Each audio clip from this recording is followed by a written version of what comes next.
I don't wanna grow up, I'm a curious kid. The world has 100 questions I can play with. So I'll open my arms and eyes and wonder every day till the day I die. No one really knows why gravity is. Wow, thanks for coming out tonight. It's wonderful to be at HopMonk and sharing with you my favorite topic.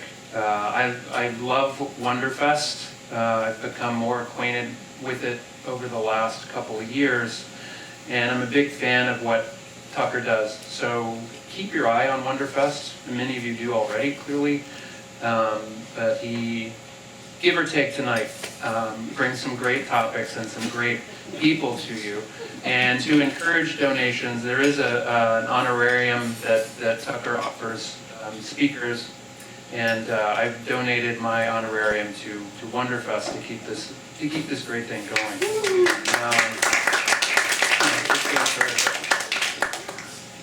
Okay, we're going to talk about sharks and electricity, but what I like to do in my talks is often describe some things around the edges that you may associate with electric fish that we're not necessarily going to talk about. So we're going to talk about the electric sense in animals. It's evolved at many different places in the tree of life. Often when animals live in dark or murky environments and could use a little bit of extra information, they try to sense electricity, and we'll talk about why that's useful. Specifically, though, we're going to be looking at it as a tool for sharks. What do we know that they do with this extra sense, and what do we think they may do with it? We're going to talk about the electrosensor organ, basically a sort of ear for electricity. And we're going to try to think about what is it like for a shark in dark waters to view the world electrically. And some colleagues of mine and I have made some efforts in trying to look at what's called scene analysis, where you actually look at landscapes with an electric lens. All right, should be pretty fun. Just love this stuff. Now you may think electric fish. You can think of active electric fish like an electric eel, and indeed, so these creatures can generate amazingly large electric voltages in water and use those to stun other fish for prey or whatnot. There are also more distantly related, but a freshwater fish called the black ghost knifefish, and he and his relatives actually have not such a huge voltage to knock out other fish, but a more subtle, quiet electric emanation they can send out into the water, and they use that to watch how the environment modifies their own electric field, and they, almost like a bat, uses sonar, and they can use that to communicate with other fish of their species. But that is, I want to emphasize, not what sharks do at all. So let's think about, for an analogy you're more familiar with, an analogy to sound, all right? So an active echolocator, right? A bat sends out sound and waits for that sound to bounce off the outside world and uses that to navigate, even find food and avoid predators, etc. Versus passive, which is the barn owl, is very, very, very good at not sending out his own sound and watching it bounce off objects in his environment, but just hearing what is available. And if it's a scurrying of a field mouse, barn owl is unmatched in his ability to locate these sounds. I mean, we could have a whole hour on these things and why our ears are shaped the way they are, but the truth is that we don't use this ability a lot, but humans can echolocate passively. As you know, in a dark room, you can get a sense of where sounds come from. But there are also now documented cases of sight-impaired humans, especially young ones with very flexible brains, using active echolocation and sending out clicks and sounds that bounce off their environment, and the human brain's good to go. So remember, no matter how self-deprecating you may be, we are all operating below capacity. There's a lot more our brains could be doing. All right, so we're going to move into the passive electrosense is what we're talking about today. So animals that sense electricity in their environments and make use of that. And before we get to sharks, I want to emphasize this is in many different places. That animal on the left is a paddlefish. I grew up in southeast Texas and had a lot of relatives in Louisiana.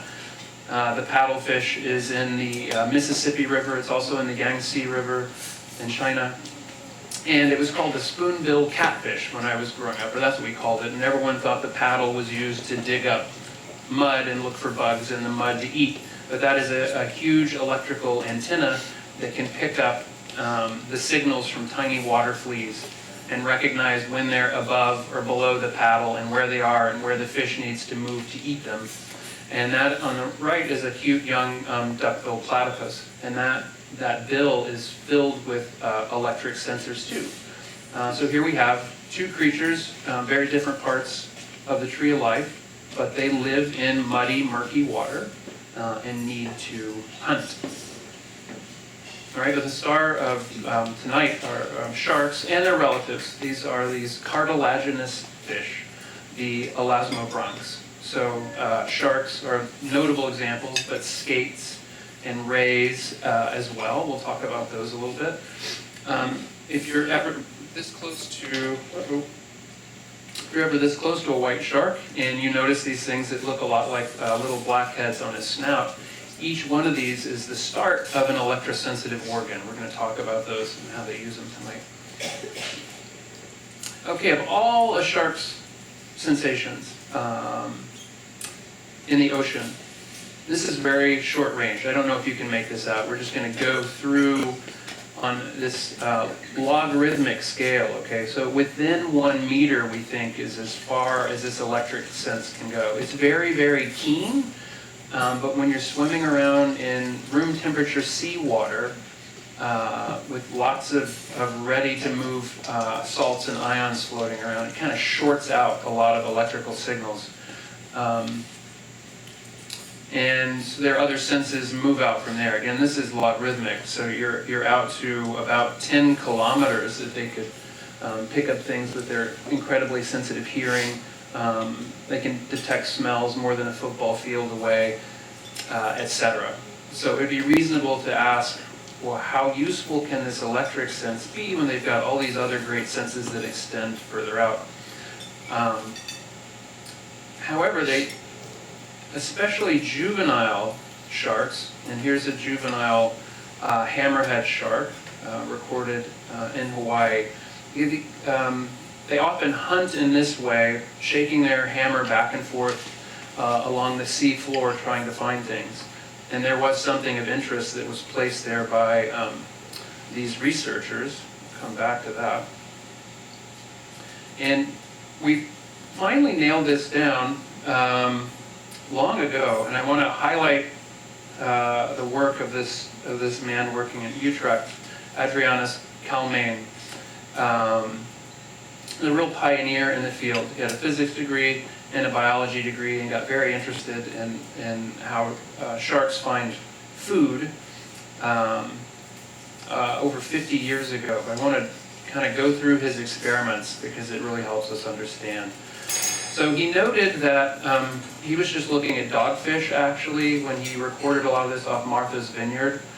And he noticed that they could find buried flatfish, that they could hunt fish that they could not see in the sand. And he said, oh, I wonder how they do that. It's probably their smell. So I will get a live flatfish and put it under a little Pyrex dish and make sure that there's water flowing through the sand that can get to the fish and back out the other side. And I can actually record chemically where essence of the fish is coming back into the water downstream a little bit. But the dogfish, could always find that covered fish. And he said, okay, well, what if I put chum in the dish? And the shark would always go to the smell downstream from the dish. And he had no interest in the inverted dish anymore when the fish was not alive. And Ad Kalmane said, well, that's curious. Let's try some more experiments. I'm going to put some a metal foil all around the dish and the shark had no interest in the fish at all anymore. And then he started putting electrodes in the sand that imitated the electric signature of a living flatfish, and the shark would get very interested in those. I have some interesting videos for you about. And eventually would put some chum out on the seafloor, and the shark still preferred to go after the live electrodes that look like the electric signature of one of these buried fish. And by the way, the evolutionary game of cat and mouse and back and forth is kind of interesting. There is a species of flatfish, as I understand it, that has a looming response to stop its heartbeat, which will keep its electric field out in the water from pulsing. Okay. Living things do give off an electric field, including humans, any living thing. If I have a flatfish, more or less I could draw this cartoon electric emanation out into its environment from it. There are essentially, not to get too down in the chemistry and physics of it, but anytime you have ions that separate, like in a mucous membrane, you can start up an electric field. So this is a very simplified version. The red lines are basically where you would have currents flowing from positive towards the negative out in the water. And these green lines are what we call equipotentials. So the more green lines you cross in the water, the greater voltage you have between 2 points. And we don't have to get this technical in this talk. I just want to emphasize that any living thing has enough positive and negative separation that even though it has no net electric charge, it has charges that separate enough to give what we call a dipole and send out this electric information into the environment. And also anytime an animal flexes a muscle, there's enough ion separation to give off an electric field as well. So the kind of things you get from your flatfish are sort of a natural, sort of out of the anus and the mouth and mucous membranes, you get some electric field, but every time they wag their tail or even have their gills move in respiration, there are electric signatures to that out into the water that a predator could find. Sharks are known as of all these creatures, including the coelacanth, by the way, this ancient fish, the coelacanth that lives at great depth, has a single electrosensitive organ in its nose. And now that they've observed it hunting, it kind of turns mouth down and pogos along the seafloor and using that electric sensor in the deep, darkest water to find food.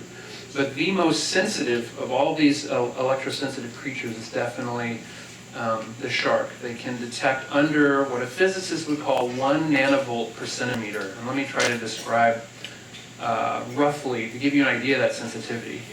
If you take a 9-volt battery, and I don't know how many of you do this in your spare time, but you put the 9-volt battery on your tongue, you get this tingling current.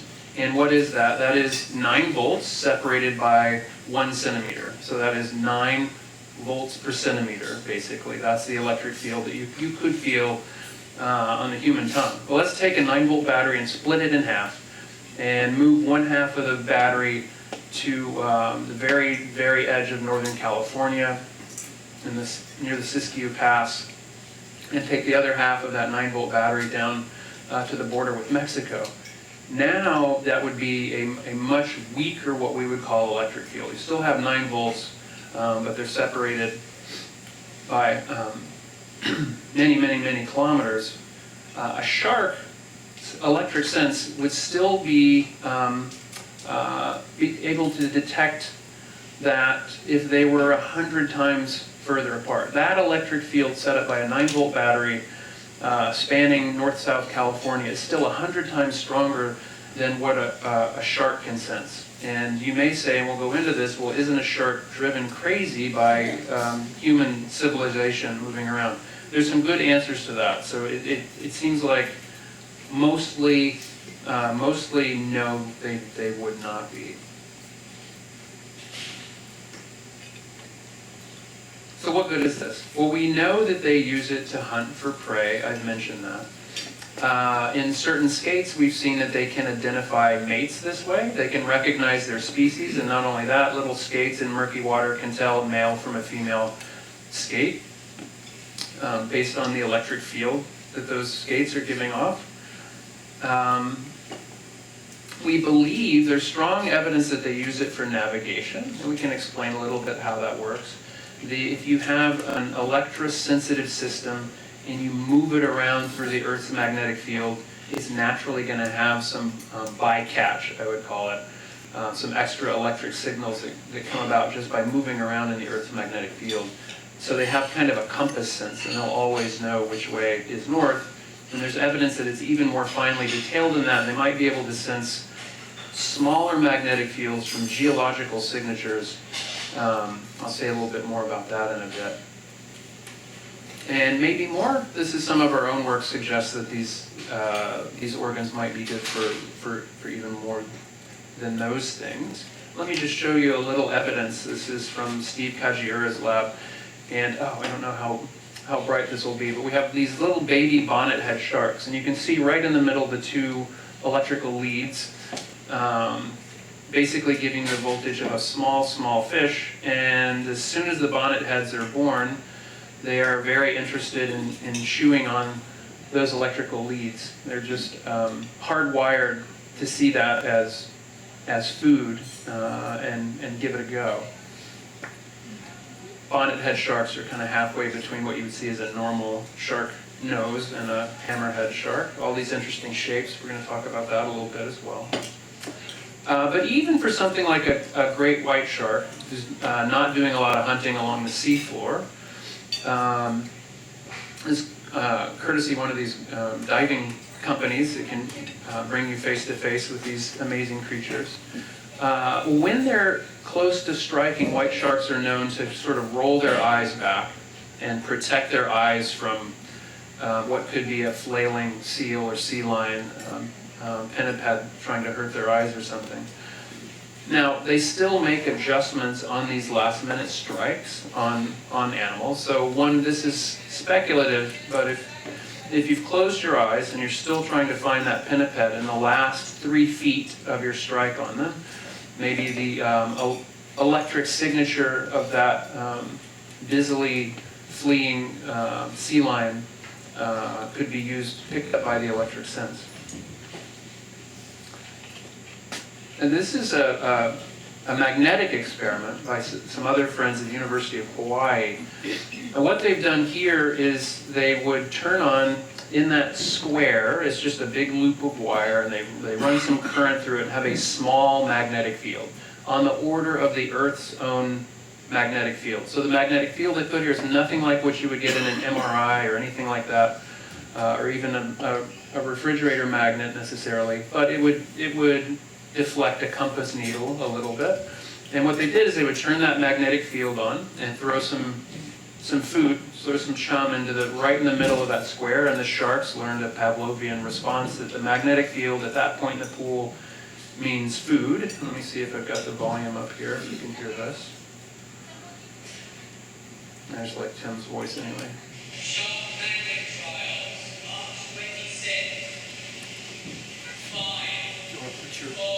Yeah, maybe that's okay. He's counting down, and they've activated the magnet now, and here come the sharks into the central square region. So they're very, very sensitive to magnetic fields. I'm trying to emphasize, instead of having a big thank you slide, I'm trying to include people's names as we go along. Peter Klimley worked for many years at UC Davis. He's now retired. And this is a real shark scientist, unlike yours truly, who will use a computer, stay pools, by the side of the tanks, by the side of the ocean. Peter Klimley here, he's tagging, swimming with these great hammerheads. He did some interesting work in the Sea of Cortez many years ago by using a magnetometer, which can sense very, very fine gradations of the magnetic field. And tracking hammerheads, he found that they would gather seasonally at certain seamounts that had a strong amount of iron and a strong magnetic signature. And there's some evidence in his tracking of them and measuring local magnetic fields that they could really, really use this information. Well, let's get to the electrosensor itself. This is from an article about our work in Newsday many years ago. Each of these pores, I mentioned those blackhead-looking things on the snout, or the rostrum, it's called, of the shark, starts a long gel-filled canal into a bulb, and we call each of the bulbs an ampulla of Lorenzini. Lorenzini was a 17th century Italian biologist, physiologist who discovered these organs in these creatures and said they must have a really special function because they have super thick tissue around them. And now we believe that's sort of an electrically insulating tissue, and it also helps keep the canal's geometry fairly firm. The gel filling the canal and that sensing bulb is not bright orange. I just highlighted it there to point it out. That's one of the things we've studied in our laboratory. But it's a very interesting structure. So all these creatures, sharks, skates, and rays, they have hundreds of these electrosensitive organs, each one with a canal, terminated at a pore on the surface, and leading to a bulb which is innervated. And these nerves then communicate changes in the local electrical environment to the hindbrain of the animal. Now, for many years, a lot of biologists essentially said, well, maybe the gel functions like a nice copper wire, and it's just sensing whatever electrically interesting thing is happening at the surface of the creature. We now think it's a little more complicated than that. And let me try to explain how these things function. And you get a little bit of neuroscience in here too, which is fun. Okay, so the way your nervous system works, largely, the currency is what's called an action potential. We'll just call it a spike. It's an electrical spike from one neuron to another, and this can be sent from, you pinch your own finger and you get a bunch of spikes from the neurons in the pain sensors in your finger, and those go up the line, and eventually you have this sensation in your brain that tells you to quit pinching yourself. But most sensory apparatus work in the following way.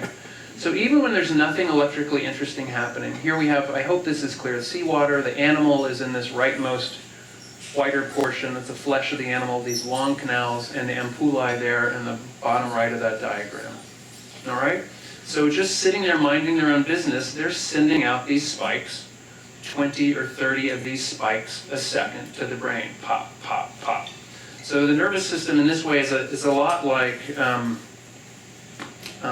se dice, Morse code, right? It's not the size of the spike, the strength of the spike.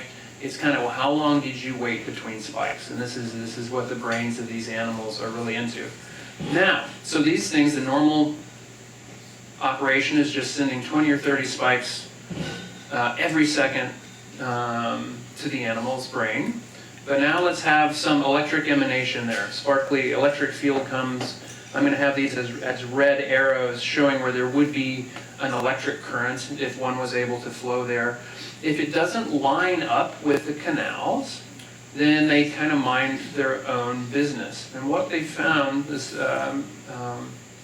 amazing electrophysiologist named Murray originally delineated this, but when the electric effect lines up with the canal, so here now the electric field lines up with that canal on the bottom of the screen, doesn't line up as well with that diagonal canal more on the top, and watch what happens to the spikes, right? If I get in this cartoon much faster spiking when that electric effect from the outside world, from some fish or some human or something, lines up with a canal, that's when that sensory organ gets really excited and starts sending information to the brain, okay? Now, it should make us feel a little better that it is a narrow sensitivity. Humans do have all kinds of electrical activity. It is what most of us would call fairly high frequency. This is one of two of nerdier slides I have, so bear with me. My wife is always, how many graphs do you have in your talk? That's always a good question. Okay. Sorry, Dina. So this is the strength of the organ's response. And on the horizontal axis, I have frequency in this logarithmic picture. Okay, so whole like 0.01 means I would just get from the outside world an electric variation that changes once every 100 seconds, and then once every 10 seconds, and once a second. Well, the organ is fine-tuned to only care about, these organs really only care about things between about some kind of electric disturbance that happens once every 2 seconds to something that happens about 5 times a second. So it's very much biological, fish gills moving, fish tail flapping, and once you get up above what's called 10 hertz, so an electrical variation from the outside world that happens more than 10 times a second. And this is, I'm sorry, it's totally different than the spike, the number of spikes coming out of the organ. This is just from the outside world. So the electricity running our lights, for example, right now, and Eric's camera, etc. So that's running at 60 hertz, 60 times a second. There's an electrical variation. And the shark would not be sensitive to that, luckily, or the motor on a motorboat or something like that. It seems like the organs wouldn't sense that. Or just some long-term change, like some constant new electric voltage would tail off that graph on the left, and the shark wouldn't have to worry about that much either. Never mind all our cell phone communications and radio communications, which are much higher frequencies.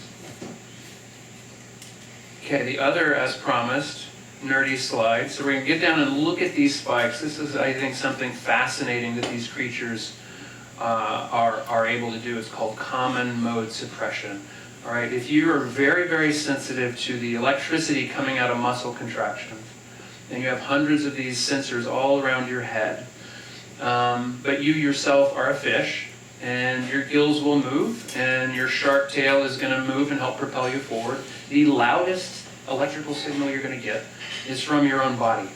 And so we're going to look at some electrophysiology data here for a second, drill down just a bit, and see how amazing the wiring of these animals can be. All right, so here's a spike. We call it a spike train. So just moving through time from left to right, all those little vertical lines on the top are these voltage spikes. These come right out of the nerves of a single electrosensor. And that V little line is basically the voltage coming out of the ventilation, the shark's own breathing. Okay, so the shark is breathing there with those little wiggles on the bottom, and the nerves out of one of its electrosensors are going crazy. You can see the clusters of spikes for each breath. Now, you wouldn't want that clouding the shark's brain. If you look further up the neural train as you get into the back of the shark's head, ascending through the hindbrain until something it might become aware of, it is completely quiet. No spikes up there. So it's hardwired, and there are great theories and models of exactly how this happens, but it's literally hardwired to separate out its own electrical signal. Now, we can test that. So in this bottom series, now the S curve is just a scientist coming in and applying some kind of oscillating voltage near the fish. The fish is still breathing normally, but now I have an external source. I get all kinds of messy spikes there you see on the left. Now in the hindbrain, ascending to something the animal will be aware of, I do get a cluster of spikes for each of these artificial electrical stimulations coming from one of the scientists in the pool. So the external world gets through and it's able to separate out its own loud electrical signal. Okay, let's look at the geometry. We've talked about how a single electrosensor works, more or less. Here's a bull shark. Let's zoom in on his head. So we have clusters. The ampullae are gathered in little bags with tons of electrosensors sitting together, and then each having their own canal running out to the outside of the animal. I have several examples of this. Here is a little Raja laevis, the little barn door skate. We have basically the top as you look down at this creature through the water on the left, and the bottom and the split screen on the right. They have different series of canals running all throughout on the top and the bottom. And you'll notice that these canals run to pores all the way on the outside of the creature's strange shape. Noted, by the way, these creatures noted in the Origin of the Species as examples that evolution had trouble explaining. But there's a lot of evidence that this electric sense has helped make some of these odd shapes. And by the way, when you're a physicist trying to tread carefully, thank you, Tucker. Okay. No, this is all good. Thank you, sir. Taken very good care of in Wonderfest. It's amazing. Yeah, so when you're a physicist treading carefully into biology, you love seeing something like this. It's like, wow, it's actually a two-dimensional animal. I can ignore its whole three-dimension. I can treat it like a plate and do some calculations. This is great.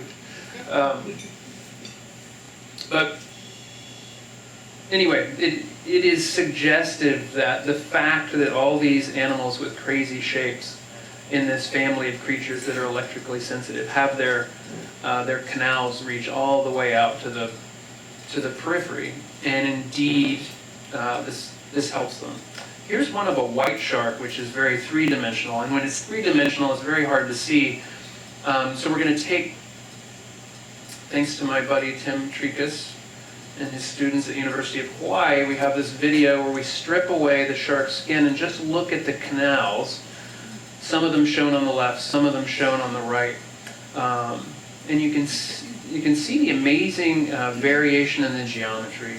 Basically, if you're going to be very sensitive for when an electric current, I'm simplifying a little bit, when an electric current goes in a specific direction, then you want to have canals with many different three-dimensional directions mapped out, so you can always pick up on where a fish might be. And for the hammerhead, one of my favorites, where do you think the electrosensitive pores extend to? Absolutely all along the edge of the hammer. So one of the things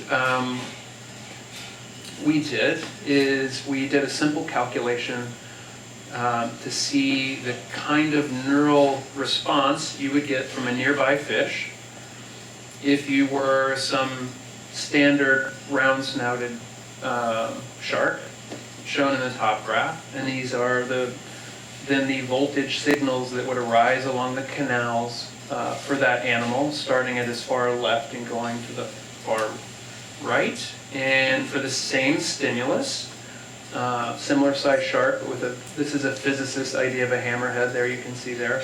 But no surprise, as you spread these electrosensors out, it's like having a bigger metal detector, or like having ears that are further apart and can triangulate better. And they would have a much better electric vision. Especially, remember, the juvenile hammerheads like to hunt along the seafloor, waving that hammer back and forth, not unlike a metal detector. And I want to show off some computational work by a colleague of mine who's currently our Dean of Arts and Sciences at the University of San Francisco. I don't know how well this will show up, and maybe it's better depending on what's been in your beer, but this is all color-coded. So this is a little skate who's going to just fly by this fish. It's not necessarily hunting. We're just going to look at the signals that would arise in these electrosensors. So it's color-coded, where red is really strong in the canals, and blue is a lower voltage. And if you can see all these, Tucker set me up in a minute. Each of these corresponds to one of the electrosensitive organs and shows you how fast its little neural spike train is coming out of there.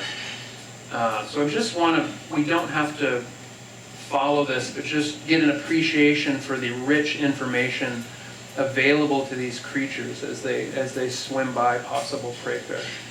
And sure enough, the larger signals do code to the canals that are pointing at the little prey fish.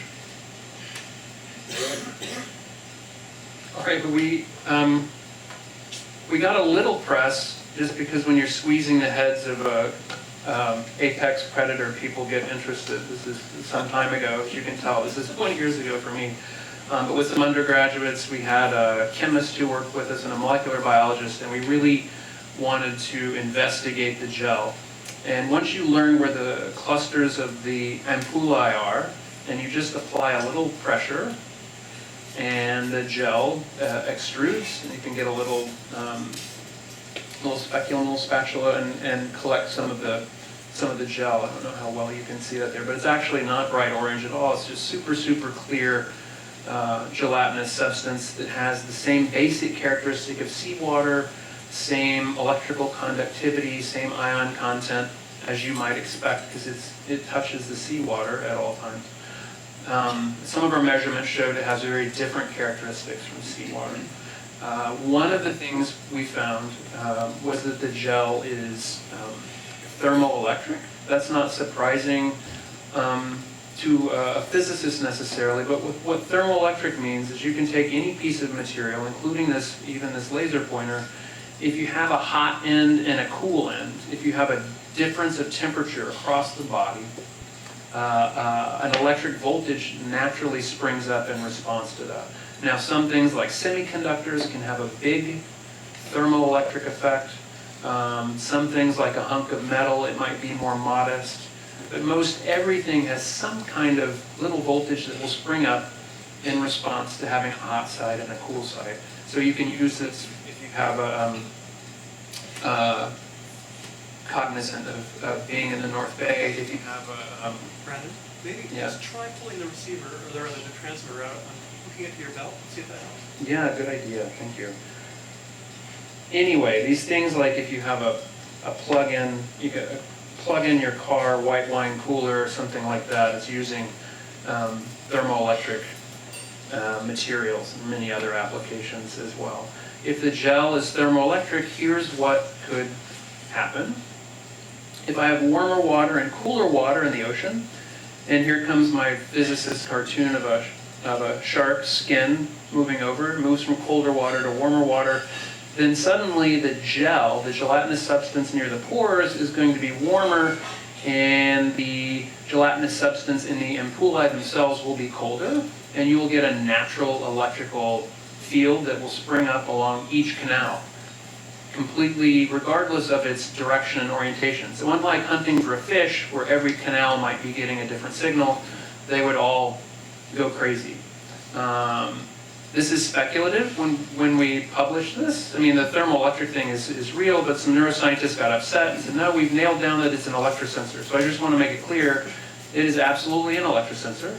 And I talked about this effect with Adrianus Kalmain himself, and he said, I believe the data, these organs are definitely going to be sensitive to temperature, but it's probably, he said, like the human eye is very sensitive to wind. And we don't want it to be sensitive to wind. We don't use our eyes as a wind detector, but it's kind of an unintended consequence. So he would say this is kind of an unintended consequence. It's a little interesting because with this effect, and they're so sensitive to electricity that this byproduct of the temperature means that a shark will know if it's swimming through water that changes even by 1,000th of a degree. That's super useful, actually, however they're sensing temperature. Because sharks like to hunt along thermal fronts, where relatively warm water and relatively cool water meet. There's a lot of current upwelling. Then you just get the whole food chain growing and thriving along these thermal fronts. So it's good for a shark to know temperature. Whether or not they use these organs for it, these organs are literally the most sensitive in the animal kingdom to temperature changes. Not to absolute temperature, like a pit viper can exactly tell what a temperature is, but to a change in temperature, these organs are the most sensitive, which is kind of cool.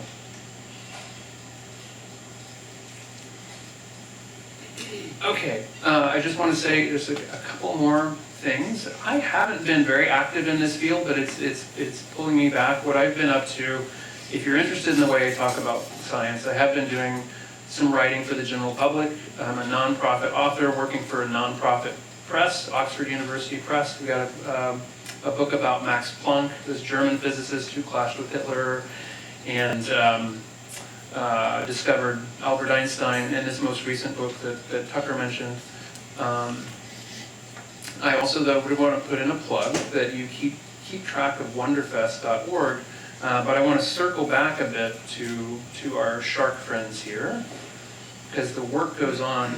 I haven't been that active in it lately, but I did have a conversation with a really amazing scientist at UCSF who studies all kinds of sensory systems. And as you might imagine, when someone at the University of California, San Francisco sets their mind to studying something, they will go all the way from the ground up. So they've established now, just over the last several years, the genetics of some of the electric sense, the ways the skate and the shark senses are different, and down to exactly which types of, this is a little jargony, but exactly which types of calcium and sodium ion channels are collaborating to give this amazing amplification of electric signals in the electrosensors. So that work is going on and nearby. There are many news articles about that work from his laboratory. I encourage you to look that up. And Marco Rolandi's lab at UC Santa Cruz, and he has a joint appointment, I believe, at the University of Washington, but they've gone back to the gel. And we did some early looks at mass spec of the gel and what was probably in there, some kind of glycopro, these long bottle brush type molecules. But they've nailed down more of what's in the gel, and there are also other laboratories looking to see if we can build biomimetic substances that would be really useful for underwater electrical applications, be it marine or otherwise. All right? I always like to leave some time for questions with a topic like sharks, so I will turn that over and see if you have any questions. Thank you very much for coming in.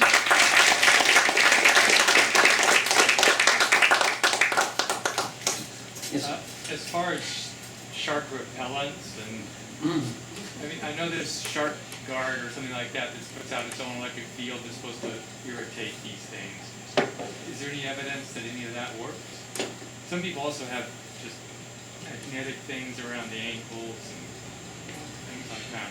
Yeah, well, I should, here come a big string of caveats, right?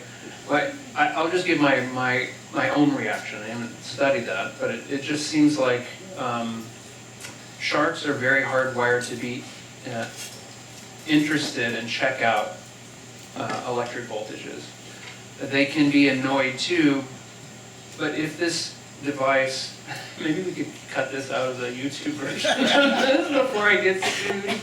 If it seems like for this to annoy them, it would have had to help get the shark interested and very close. Now that said, they don't get close to you in the wild, a shark, a surfer would worry about, until their other senses have told them that something is interesting. So it's completely possible. I've just never seen the data, and like we put 10 grad students on surfboards for 7 years, and I haven't seen that data. So it worries me a little bit. I know when they were building the new Steinert Aquarium, before the most recent one that's in Golden Gate Park, they did a retrofit of the Steinert Aquarium, and they had a real problem because they put the rebar too close to the walls of the shark tank. And the sharks were so upset at being able to just swimming through the magnetic field coming out, not even an electric signature, but just the magnetic field coming out of the iron rebar, that they would hit their noses on it and damage themselves and get upset, and they had to rebuild that tank. But what I've heard in the incredibly rare instance of a shark attack, it is true that hitting them around the snout and trying to go for their eyes could make them leave you. I've heard that over and over. And indeed, these super sensitive organs, as you can imagine, they're very sensitive to pressure and touch as well. So that might be very unpleasant.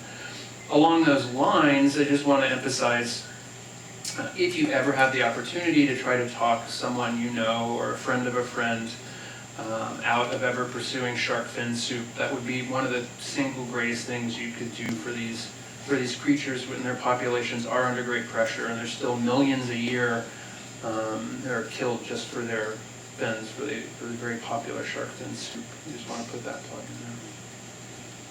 Yes? I have two questions. One is pretty concrete, one's more philosophical. Mm-hmm. You had talked about that one prey in particular that could stop its heartbeat so that it would stop its magnetic change. Are there other defenses that you know of that prey have developed to kind of deal with the shark's way of hunting them? So the question, for those of you who've been here, the question is, we have the example of a flatfish that can suppress its own heartbeat, at least temporarily, to hope the shark doesn't find it. Are there other examples? I do not know of other examples. It's a great question. You had a philosophical one Yeah, too. the other one kind of dovetails with what you were just saying about the rebar. That I'm wondering, with the pollution that goes on in the ocean now, and especially e-waste, how is that impacting the sharks? Are they having to adapt and get more specific in their senses, or is the amount of electric information coming from e-waste out of their range of sensitivity? That's a great question, Michael. So the question is e-waste in the oceans, and I really have no information on that. I tend to think inert objects, unlike a living thing, are not going to have an electric signature that changes in time.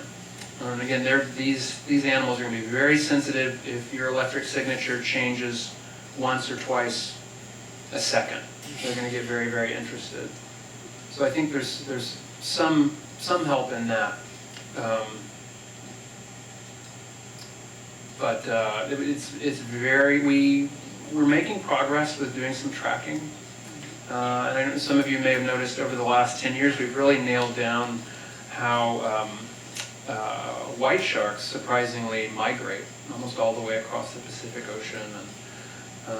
But data on these creatures in the wild is still really challenging, other than marking position and whatnot. Yes, sir. So if I understand right, sharks, the sense of electromagnetic waves is, it's got a pretty far range, and they're very sensitive. Well, so they are super sensitive. So this is an exquisite sensitivity of just a billionth of a volt over centimeter, but That's a short range. it is short because the seawater is short-circuiting everything, essentially. So it's really like under a meter. Okay, so that helps me understand the whole question about, aren't they driven crazy by all the stuff that's out there? Because they're really limited to the short, distance. Their sense of smell is a separate sense that operates over longer distances. So I do have a question about sense of smell. I've never really understood. They can smell something, I think you said, like a football field away. That's my understanding.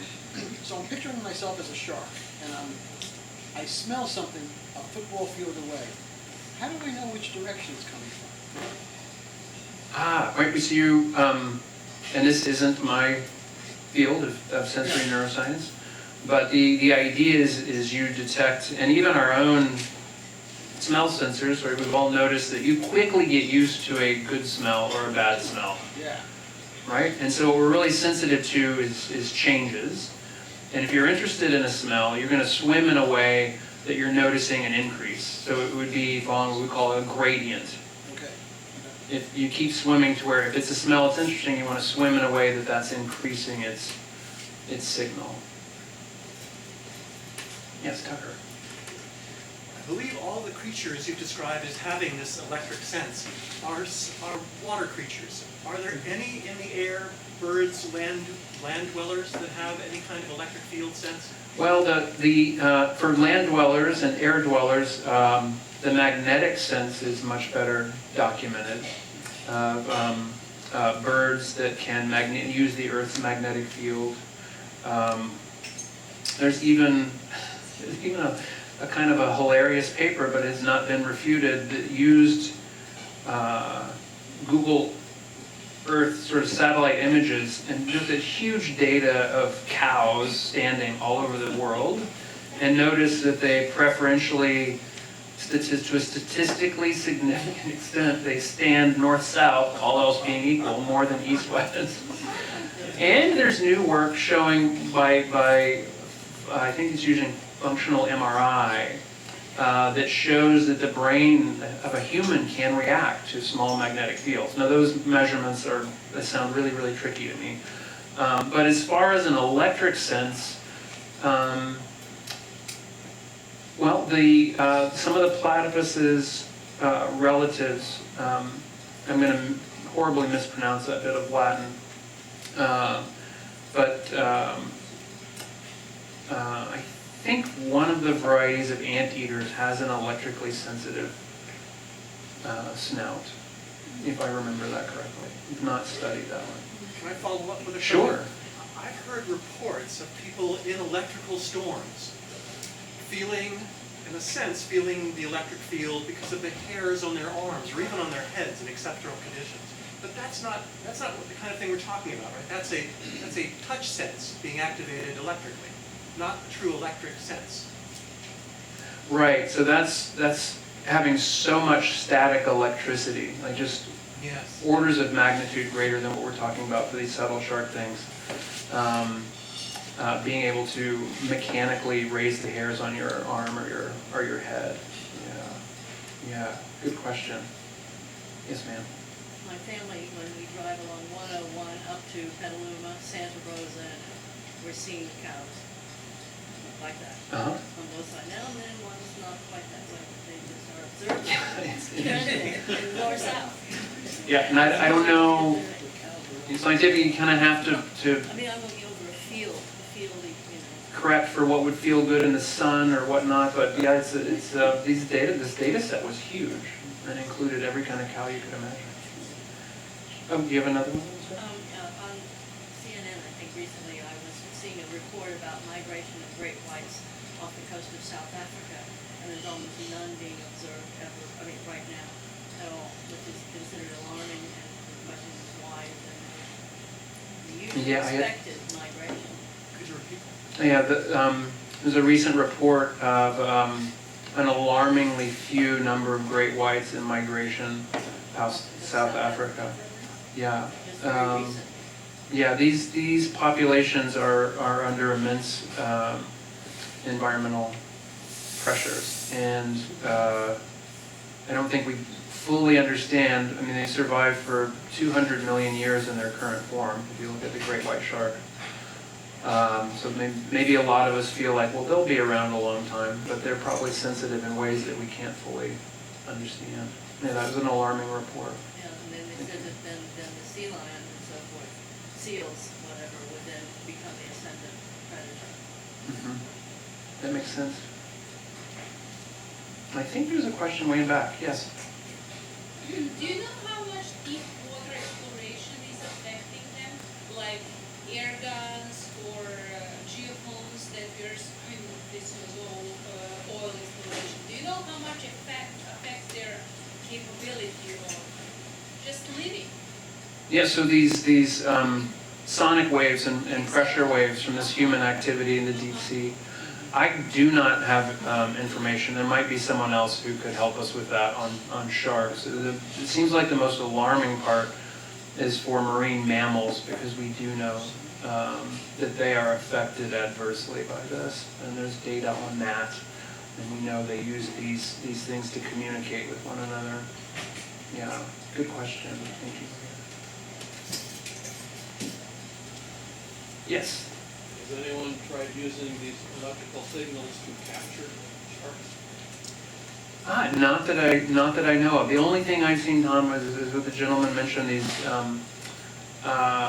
mechanisms that would hope to help you repel a shark that got too close. But as far as I know, no. Because even if so we saw the sharks attracted to that magnetic field in the loop, but they were trained carefully over many weeks for that, for the feeding. But no, I haven't seen that tried. was curious, does the gel change from type of shark to type of shark to type of shark? Yeah, so we looked at the question is, does the gel vary from shark to shark? We found very little variation. And I think it's so hard, so I was known for a while as the nutty physicist, and if a shark turned up in gill nets, or there was a shark died at an aquarium, I would get called for the shark necropsy. And I got to go first because we would do our work without cutting anything. But I think any variation we saw in these gels would probably be down to like, well, we got to this shark kind of late and it was drier, and this shark was really fresh. We didn't see any species to species variation, but we weren't using some of the tools that like the Rolandi lab is using now to really nail what kind of organic molecules are holding the gel together. Is anyone anesthetizing sharks so that you can take the gel from living sharks? There are definitely anesthetizing experiments for the electrophysiology, but that's mainly in freshwater systems. Yeah, I've not seen that to the best of my knowledge in the saltwater systems. Yes, sir. Is there any knowledge about what developed these organelles? I mean, what they are derived from? Pre-existing structures? Yeah. The question is there any knowledge or theory in what these derived from, like what nearest neighbor type of cell or type of sensory system develops into an electrosensor? My guess is, since it's evolved at several different parts of the tree of life, and each time it can be very different versus a catfish. A catfish is electrically sensitive, and those electrosensors are significantly different from the ampullae of Lorenzini. So it may have had different paths. And I know the Julius lab has really been working on this question of the developmental biology of these organs, starting from the genetics onward. But I'm sorry, I don't have exactly what could have derived from, but I do know they call them hair cells. The actual, if we went back to that slide with the ampulle itself, the actual sensing cells have a little hair out in the jelly, and that may hint at it, but I'm just not sure. Well, I'll be hanging around. I think I'm going to have a small, relatively low alcohol beer before I drive back to San Francisco. But I'll be hanging out for a while if anyone has any further questions. And thanks, everybody.